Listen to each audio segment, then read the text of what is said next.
What's up, guys? Heads up, crazy storm. So, if you hear the world ending or there's some crazy bang, that's what's up. Um, I thought really long and hard about how I was going to make this video. You know, I, I've kind of come to the conclusion there's really no way to make this video without upsetting people. It's just life, right? So, what we're going to talk about today in this video, right, is my thoughts on the future of Flesh and Blood and kind of just telling you guys my plans essentially, right? Like my beliefs and my plans going forward with Flesh and Blood. So, how we'll start this video is if you believe in something, if you truly have an opinion that you actually believe in, and there's a game, something that you think that has future potential, what would you do? What is something that you would do with that say product? Well, you'd invest in it, right? But for some reason, when people use the word invest, it's just people start like pink-haired people start coming out of the bushes and start talking about like game pieces and how their 7 roommates don't think that we should be right. Like it just like people's like you just bring out this like weird crowd of people, right? But the fact is like if there's anything that you care or cherish, like your home is anything you do, like let's say you play video games. That computer is, I don't know if you really call that an investment, but you could, right? Like you're investing into it, and it's giving you you're getting a return on it, right? Like you're getting a return on your investment, right? Essentially, like the hours and hours and hours of like how much, like what's the ROI on an investment of a computer would be like the how many game like hours of gaming and like how many hours of joy do you get from it, right? Like so like you could consider that an investment, right? Because the ROI is hours of joy. So it's not like a financial investment. So just the term investment, I want you guys to think about it, right? Like you invest in a lot of things in your life. They may not be financially beneficial investments, right? But we all invest in things in our life, right? So let's just like get that out of the way, right? Like for some reason, if the word invest comes out, again, it just like all hell breaks loose. So at least with like lower education people. Okay, anyway, last little shot, you guys. Okay, so the point is that I want to make today, right, is what does it mean to invest in a TCG? Well, essentially, right, you're saying that I believe that this card game, this whatever it is, I believe that it will still be around in future years, and I believe that it'll have some sort of benefit to others and a financial benefit to me, right? To hold on to this product, right? You're just essentially saying, hey, I believe in this product. I believe in it. And I believe in the company. And I believe that society will continue to be favorable towards this product. That's all you're doing. Like at the end of the day, people want to like talk about, oh, you're the evil of manipulation and that and evil. Da, da, da, da. No. When someone says they're investing in a booster box, all they're saying is, when I look at this booster box, I think that the cards inside of it, the company, I believe in it. I believe that they will continue to do great things. They will continue to build, great PR relations, public relations with like they will continue to thrive. That's all you're saying. All you're saying is, I believe in this. I believe. Amen. I believe. Right? Like that's literally, it's as simple as that, right? There's no, ooh, if I'm able to do this, then I'll be able to I can at least take 5 homes away from 5 families, and I'll be able to bankrupt at least 6 people. No, that's like what like Timmys think, right? Like that's what morons think that have no idea what even, like they're just lost in the sauce. They just don't even, they're not with reality, right? It's as simple as I believe in this product, right? All right. Well, that's out of the way. A few days ago, I made a video on how not every TCG was investable. And I'd say, like, again, 99% of TCGs really aren't investable, or there's really weird niche stuff you got to do to kind of like actually invest in them, right? So, my main point in that, and I'll stress it again, right? The reason that Magic and Pokemon are really the only two investable TCGs is because they, and this kind of just disproves the whole game piece army kind of concept, is it's bigger than the game. That's like what some people have failed to realize when they say it's just a game. No, it's literally an entire social, it's an entire economy. It's an entire, there's people who have never played a single, 80% of people have never played a game of Pokemon. That 80, I would say 80% of people that collect or have touched or dealt with Pokemon, like there's the video games, right? 80% of them have not played a single match of Pokemon. And that's okay. And that just proves you that it's not just the game piece, right? If 80% of the people that are interacting with this product haven't used it for its main function, then it's clearly it's ascended beyond just a game piece. And if you like haven't figured that out yet, I don't know what to tell you, right? Like if you haven't figured out that, like, the fact that grandmas and people who have never interacted with Pokemon know what Pokemon is, the fact that you haven't kind of like figured that out yet and realized that it's ascended past a game, well, you've lost. Like, you lose. Like, you're the one who's, typing the idiotic comment, right? So, so if that's what I believe, then, right? Then how can I believe that Flesh and Blood is investable? Because it doesn't meet that criteria, right? Well, good point. And that's why I every video shout, James, you need to get Fab to, like, you need to make an animated series, something. You need to pump it out to, like, and again, if that's not what they want to do, that's fine.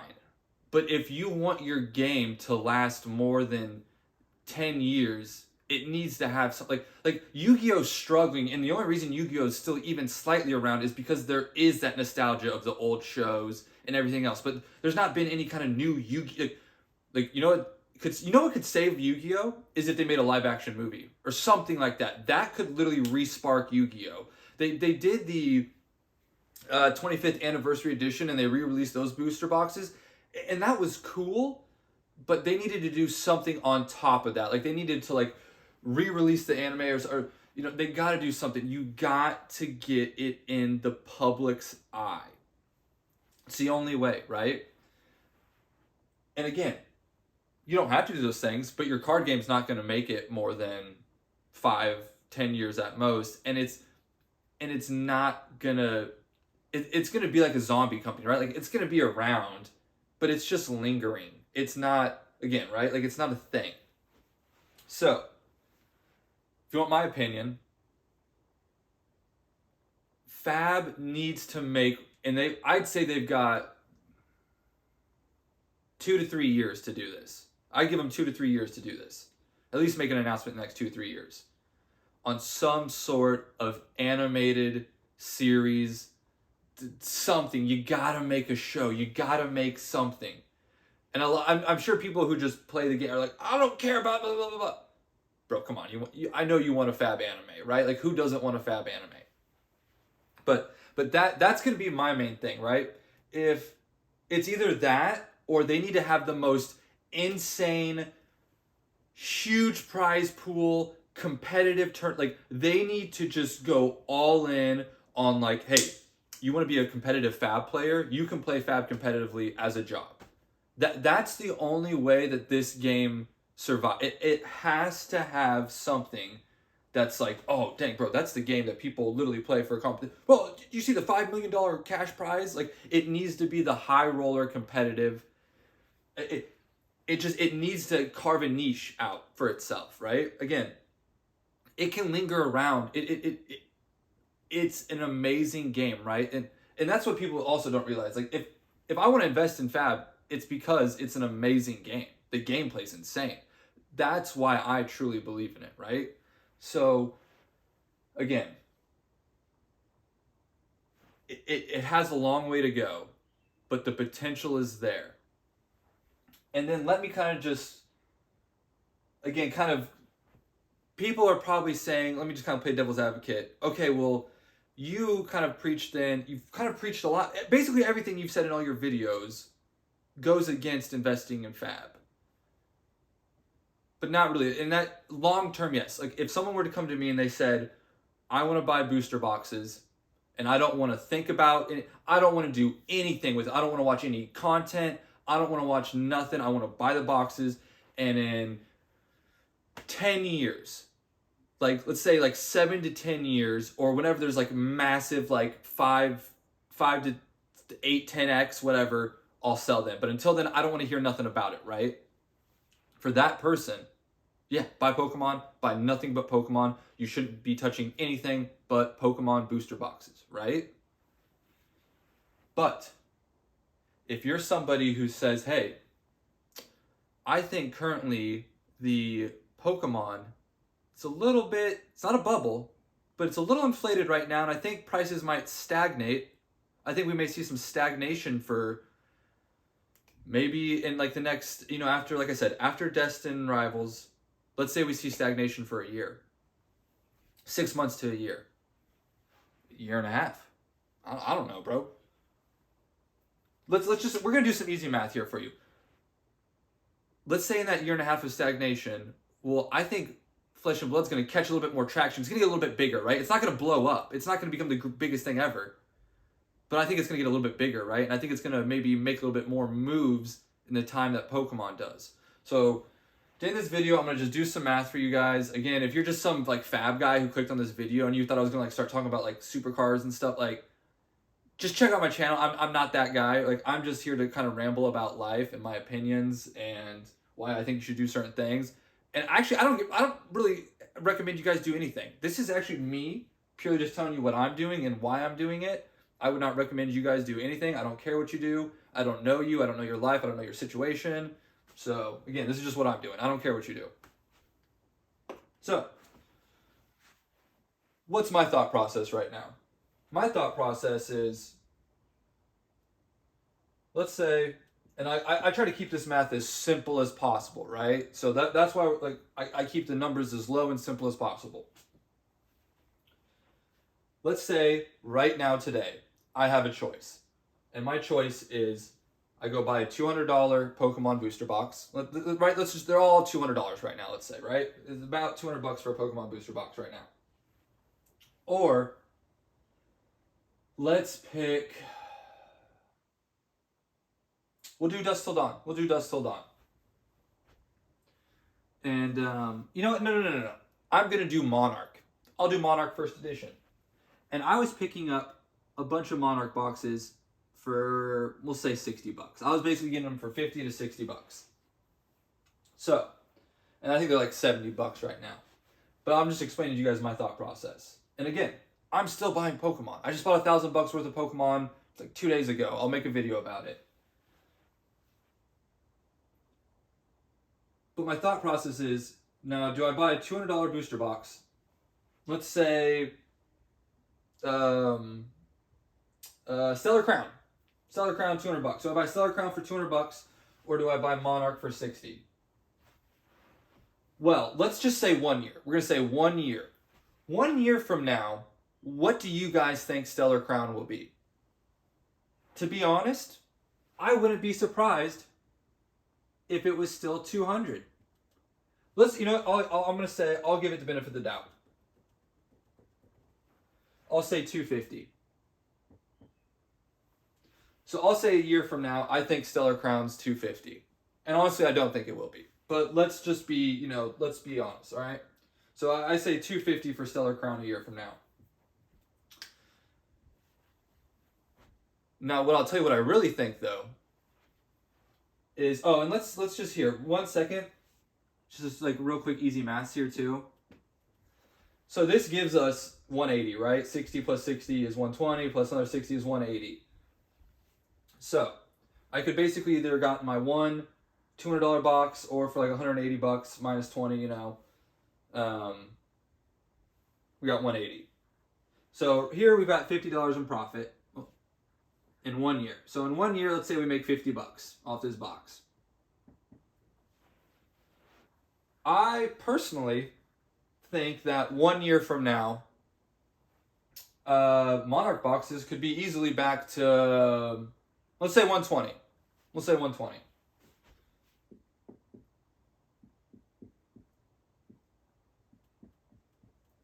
So again, you don't need crazy returns or anything. I just think that, let's say they go back to 120 a box. So market's starting to dry up 1 year from now. 1 year from now, I think it's easy to say that Monarch boxes are 120. So let's do some math here. Let's see, 240, 360. And so again, we just doubled, so we made 180 in profit.